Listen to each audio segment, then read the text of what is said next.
وقت چونکہ بہت مختصر ہے اور ہمارے معزز مہمانان گرامی اسٹیج پر جلوہ افروز ہیں بہت دیر سے اور بہت طویل پروگرام چلا ہے. تقریباً مغرب کے بعد پروگرام کا باقاعدہ آغاز ہو گیا تھا اور رات کے 2 بج رہے ہیں. میں زیادہ وقت لینا نہیں چاہوں گا. شکریہ ادا کرنا چاہتا ہوں اپنے آئے ہوئے تمام مہمانان گرامی کا جو یہاں تشریف لائے. ہمارے اس جامعہ کے سالانہ اجتماع میں ان نے ہماری حوصلہ افزائی فرمائی اور یہاں لمبے سفر کر کے یہاں آئے ہیں. میں ان سب کا مشکور ہوں. بالخصوص قائد اہل سنت حضرت علامہ مولانا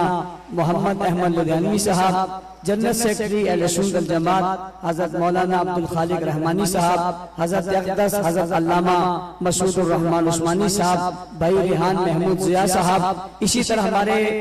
سندھ کے قائد جناب مولانا ثناء اللہ حیدری صاحب، مولانا عبد الجبار حیدری صاحب، مولانا عبداللہ سندھی صاحب، بھائی سکندر شاہ صاحب، عبد الکریم مری صاحب اور بلوچستان سے ہمارے تشریف لائے ہوئے حضرت مولانا رمضان نینگل صاحب، میرے استاد محترم ہر دل عزیز شخصیت حضرت مولانا ڈاکٹر منظور نینگل صاحب یہاں تشریف لائے اور بہت مصروفیات کے باوجود ان کا شکریہ ادا کرتا ہوں. بالخصوص ہمارے ہر دل عزیز اور ہمارے سرپرست ہمیشہ سرپرستی کرنے والے حضرت مولانا مفتی عبدالرحمان درخواستی صاحب یہاں تشریف لائے. ہمارے مولانا مفتی عبدالرحمان قاسمی صاحب یہاں بھی کافی دیر سے تشریف فرما ہے اور میرے بھائی مولانا مفتی کفایت اللہ صاحب جنہیں میں نے آج ہی دعوت دی اور انہوں نے اس دعوت پر فوراً جو ہے وہ قبول کی اور آج تشریف لیا. ان کا کی اور جلسہ بھی تھا. میں ان کا شکریہ بھی ادا کرتا ہوں. لیکن میں اس کے ساتھ ساتھ ان تمام مہمانوں کے شکریہ کے ساتھ اگر اپنی جماعت کراچی کا شکریہ ادا کروں تو زیادتی ہوگی جن نے لمحہ بلمحہ اس پروگرام کی نگرانی کی. علامہ ربنواز حنفی صاحب، علامہ تاج محمد حنفی صاحب، بھائی سلیم کھتری صاحب، ہمارے ضلع کے صدر سید محی الدین شاہ صاحب اور ہمارے ہر دل عزیز اسٹیج سیکرٹری اور پیارے دوست حضرت مولانا رافع شاہ بخاری صاحب اور مولانا عادل عمر صاحب اور میں اپنے جامعہ کے انتظامیہ جس نے بھرپور کئی دنوں سے مسلسل محنت کی، مولانا شعیب صاحب، مولانا صدیق صاحب، مولانا وسیم صاحب، مولانا عمران صاحب اور مفتی جناب مولانا بلال صاحب اور مفتی سعید صاحب اور اس طرح تمام اساتذہ کرام جنہوں نے بھرپور محنت کی. مولانا سلیم اللہ منہاج صاحب ان نے محنت کی اور پروگرام کو سجایا. انہیں شاباش بھی دیتا ہوں، خراج تحسین بھی پیش کرتا ہوں. ہمارے تخصص کے علماء مولانا مفتی سلیم اللہ حیدری صاحب اور ہمارے مولانا حیدری صاحب، شکیل حیدری صاحب اور دیگر علماء جنہوں نے محنت کی اور کوشش کی، ان سب کو بھی مبارکباد پیش کرتا ہوں. اور میں اپنے تخصص کے ان طلباء کو جو 45 کی تعداد میں تھے پورا سال ہمارے ساتھ گزارا، میں ان سے معذرت چاہوں گا. ان کی جس طرح خدمت کرنی چاہیے تھی شاید ہم نہیں کر سکے، جس طرح ان کا انتظام کرنا چاہیے تھا نہیں کر سکے، لیکن ہم نے پوری کوشش کی کہ ان کا انتظام اور اہتمام کرے اور الحمدللہ جتنا ہو سکتا تھا وہ ہم نے کیا. یہ آخری دن کا مرحلہ تو سب نے دیکھ لیا. حضرت قائد محترم فرما رہے تھے کہ سارے ملک میں جو ہے وہ مہنگائی اور پریشانی ہے اور یہاں ہم دیکھ رہے ہیں بڑی خوشحالی ہے، لفافے بھی دیے جا رہے ہیں اور بڑی بڑی کتابیں بھی دی جا رہی ہیں. میں سمجھتا ہوں یہ بھی ان کے لیے کم ہے، ہم زیادہ دیتے لیکن جتنا ہم سے ہو سکا ہم نے دیا. اسی طرح ہمارے دورہ موقوف علیہ کے طلباء جو ہمارے ساتھ رہے اور وہ اولا سے ہمارے ساتھ چلتے آ رہے ہیں، چلتے چلتے یہاں تک پہنچے اور آئندہ سال انہوں نے دورہ حدیث بھی ہمارے ہاں پڑھنا ہے. ان کی بھی ہم بہت خدمت نہیں کر سکے لیکن جتنا ہو سکا ان کی بھی خدمت کی. میں ان سے بھی اور اپنے مدرسے کے ان تمام طلباء کرام سے جن نے پورا سال ہمارے ساتھ گزارا ہم ان کی بھرپور خدمت نہیں کر سکے، معذرت چاہوں گا. اپنا بھائی سمجھ کے میں امید رکھوں گا کہ ہماری کبھی کوتاہی کا بھی معاف فرمائیں گے. اس کے ساتھ ساتھ تفسیر آیات صحابہ اور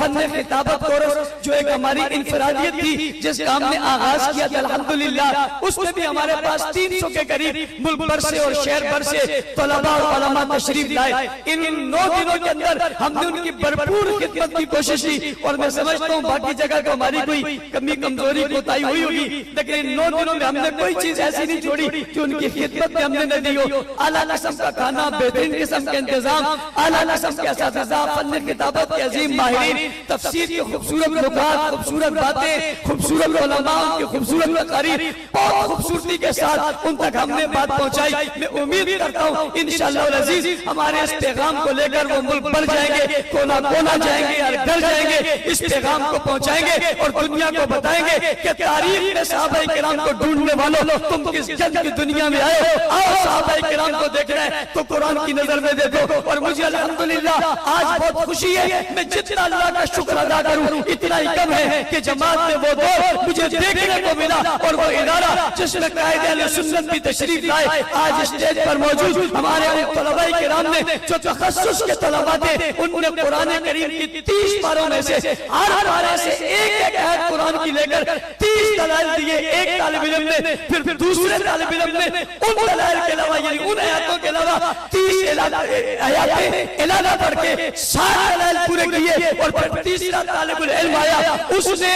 30 دلائل اور دیے قرآن کریم سے صحابہ کی عظمت اور صحابہ کی مدح اور صحابہ کے دفاع پر 90 دلائل یعنی 90 قرآن کی آیاتیں 3 تقریروں میں اس اسٹیج پر پڑھی گئی اور وہ قرآن پڑھا جا رہا تھا۔ میں اللہ کا شکر ادا کرتا تھا جس کام کے آغاز کا فیصلہ میں نے جیل میں رہ کر کیا تھا اور نوجوانوں کو کہنا چاہتا ہوں تمہیں پھر موقع ملا تو آزما لینا۔ تم نے ہمیں جیل میں بند کیا تھا، مجھے کڑیاں پہنائی تھی اور مجھے کڑیاں پہنا کر تنہائی میں رکھا تھا اور تنہائی میں رکھ کر میری ملاقات پر تم نے پابندی لگائی تھی۔ مجھے وہ وقت یاد ہے جب میرے بچے کراچی سے مجھے ملنے کے لیے گئے تھے اور جس دن میری ملاقات تھی اس دن جیل سے مجھے نکالا گیا اور نکالنے کے بعد کہا آپ کو فیصلہ بات لے جانا ہے۔ ان سے میں نے کہا میرے بچے آئے تھے، ان نے آج مجھ سے ملاقات کرنی ہے، ان نے کہا ہمارے پاس ملاقات کی پرچی نہیں ہے بلکہ ہمارے پاس آج آپ کی سماعت کی پرچی ہے، آپ کو فیصلہ بات کی عدالت میں پیش کرنے۔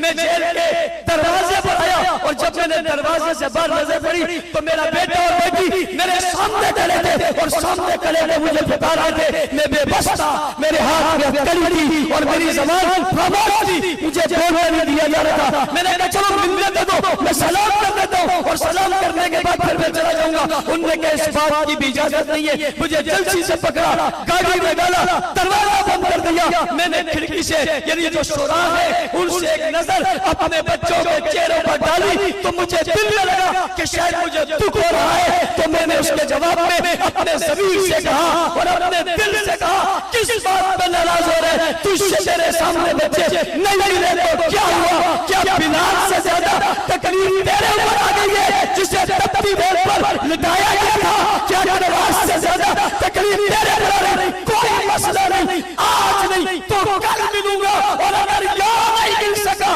تو اللہ کے فضل سے جنت میں ملوں گا۔ انہوں نے ہمیں محبت کیا، میں نے وہاں قید تنہائی میں سوچا، سوچنے کا موقع ملا، یا تو آپ سوچنے ہی نہیں دیتے اور آپ بیٹھنے ہی نہیں دیتے تنہا، ادھر سے آ گیا ادھر سے آ گیا، پروگرام سفر آنا جانا، لوگوں کی باتیں نعرے یہ وہ سب کچھ چلتا رہتا ہے، وہاں اپنے آپ کو بندوں کی حیثیت معلوم ہو جاتی ہے، اندر چلے گئے تو اکیلے بیٹھے کوئی بلانے والا نہیں ہے اور کسی کو بلاتے ہیں تو کوئی آتا نہیں ہے۔ اور ایک عجیب واقعہ ہمارے ساتھ ہو گیا، واقعہ یہ ہوا کہ ہم اندر تھے اور ہمیں پیاس لگی، بہت گرمی کا مہینہ تھا اور رمضان تھا، اور ہم نے اس سپاہی کو کہا کہ یار ہمیں پانی دے دو، اس نے کہا کوئی پانی شانی نہیں ہے۔ پھر ہم نے اسے کہا یار پانی دے دو، وہ سامنے تو مشین لگی ہے تو مگر یہ بوتل بھر کر ہمیں دے دو گے تو تمہارا کیا جائے گا؟ اس نے کہا کوئی پانی نہیں ہے۔ ہم نے جب پھر اسے کہا تو اس نے کہا تم اپنی اوقات میں رہو، اوقات سے باہر مت نکلو، پانی مانگتے ہو نہیں دیتا، جو مرضی یہ کر لو۔ جب اس نے یہ کہا تو ہمارے 2 دوست میرے ساتھ تھے، وہ غصے میں آ گئے۔ میں نے کہا غصے میں مت آؤ، اس نے بات صحیح کی ہے، اس شخص نے بات صحیح کی ہے، ہماری اوقات اتنی ہے کہ ہمیں کوئی پانی نہ دے، یہ جو عزت ملتی ہے یہ صحابہ کی کرامت ہے۔ اوقات ہماری یہی ہے کہ ہمیں کوئی پانی بھی نہ دے، حیثیت ہماری یہی ہے کہ ہمیں کوئی پوچھے ہی نہ۔ اگر دنیا آج ہماری بات کرتی ہے یا ہماری بات کا مان رکھتی ہے یا ہماری بات میں لاکھوں لوگ آتے ہیں، کمال ہمارا نہیں ہے، کمال تو محمد کے یار ہے جن کا کام ہم نے لیا تو خدا نے عزتوں سے نواز دیا۔ تم نے ہمیں بند کیا تھا، بک دو اب، عربی میں بھی، فارسی میں بھی، انگریزی میں بھی، اردو میں بھی، ابھی وقت نہیں تھا ورنہ پشتو میں بھی، ہندکوں میں بھی، سرائکی میں بھی، بلوچی میں بھی، سندھی میں بھی ہوا، سندھی میں بھی، مریض اب ہمارے آج خاص مہمان مریض ابھی تھے، اس میں بھی ہوا شیعو تم ہمیں گرفتار کر کے خوش تھے کروا گے، اور شیعو تم حق نواز کو مار کے خوش تھے، تم ایثار کو مار کے خوش تھے، تم ضیاء الرحمان کو مار کے خوش تھے، تم اعظم طارق کو خون میں نہلا کے خوش تھے۔ اب مزہ آیا؟ وہ صرف اردو میں کہتے ہیں، ہر زبان میں کہہ دیا۔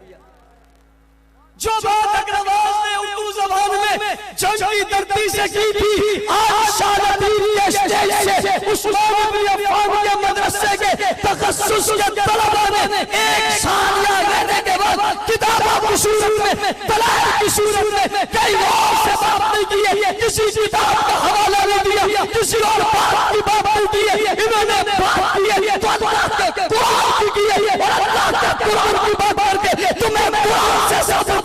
نہ تم خدا والے ہو، نہ مصطفیٰ والے ہو، نہ قرآن والے ہو۔ انشاءاللہ العزیز مجھے اس وقت بھی یقین تھا، آج یقین اور بڑھ گیا کہ اللہ نے اس کام میں برکت دے دی ہے۔ اب اگر کوئی کہتا ہے کہ مولانا صاحب کسی نے ٹیم بھیج دی ہے، اگر کوئی کہتا ہے مولانا صاحب کوئی مارنے لگا ہے، تو میری صحت پر کوئی اثر پڑنے کو نہیں ہے، اس لیے کہ کام وہ شروع ہو گیا ہے جو اب ختم ہونے والا نہیں ہے۔ میں نے خیرپور میں ایک جملہ کہا تھا، قائد اہل سنت نے مجھے منع کر دیا، میں نے اس کے بعد چھوڑ دیا، آج بھی کہہ نہیں رہا، اشارہ کر دیا میں نے کہ جو ہے سو ہے، زندگی اور موت اللہ کے ہاتھ میں۔ الحمدللہ تحدیث کی نعمت کے طور پہ کہتا ہوں، جب بھی کوئی قرآن کھولے گا، آیا تو 1400 صدیاں پہلے تھا، 1450 سال، لیکن جب قرآن کی آیاتیں پڑھ پڑھ کے تمہیں دائرہ اسلام سے خارج کہے گا تو ظالموں میں تمہیں یاد ضرور آؤں گا، میں تمہیں یاد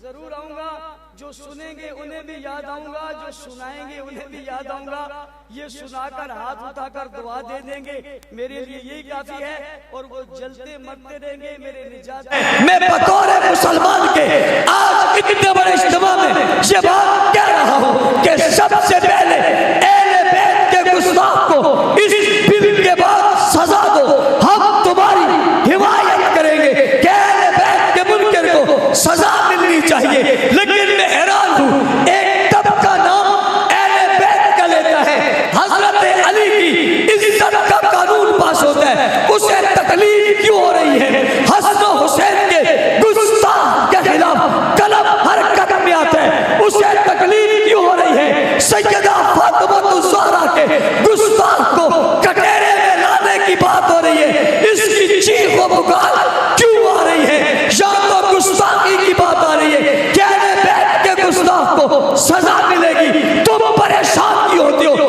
اگر تم یہ کہتے ہو کہ جناب اس بل کے پاس ہونے سے صحابہ کی توہین پر کیس بنیں گے اور اہل تشیع اس کی زد میں آئیں گے اور ہمارے اوپر غلط باتیں لگائی جائے گی، ہم گستاخ نہیں ہیں، ہمیں خامخواہ اس زمرے میں ڈالا جائے گا، تم یہ کہتے ہو اہل بیت کا بل بھی تو پاس ہوا ہے نا۔ میں تو یہ نہیں کہتا کہ مجھے خامخواہ ڈالا جائے گا، میں تو نہیں کہہ رہا، میں تو حمایت کر رہا ہوں، اہل بیت کی توہین پر بننے والے اس بل کی حمایت کر رہا ہوں، بلکہ میں ذمہ دار ہونے کے ناطے آج ایک قدم آگے بڑھ کے کہتا ہوں، آپ نے بل پاس کیا ہے کہ اس پر 10 سال سزا ہے اور عمر قید سزا ہے، میں مطالبہ کرنا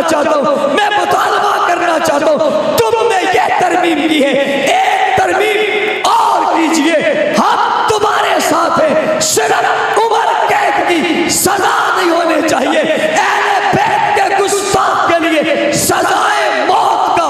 قانون ہونا چاہیے۔ ہم ہیں اہل بیت کے جانے والے، تم چور کر رہے ہو، ہم مطالبہ کر رہے ہیں، میرا مطالبہ ہے اہل بیت کی توہین پہ سیدہ فاطمہ کی صورت میں ہو، سیدنا حسن کی صورت میں ہو، سیدنا حسین کی صورت میں ہو، سیدنا علی کی صورت میں ہو، ازواج مطہرات کی صورت میں ہو، بنات رسول کی صورت میں ہو، سیدہ رقیہ، سیدہ زینب، سیدہ ام کلثوم کی صورت میں جو بھی اہل بیت کی توہین کرے صرف یہ سزا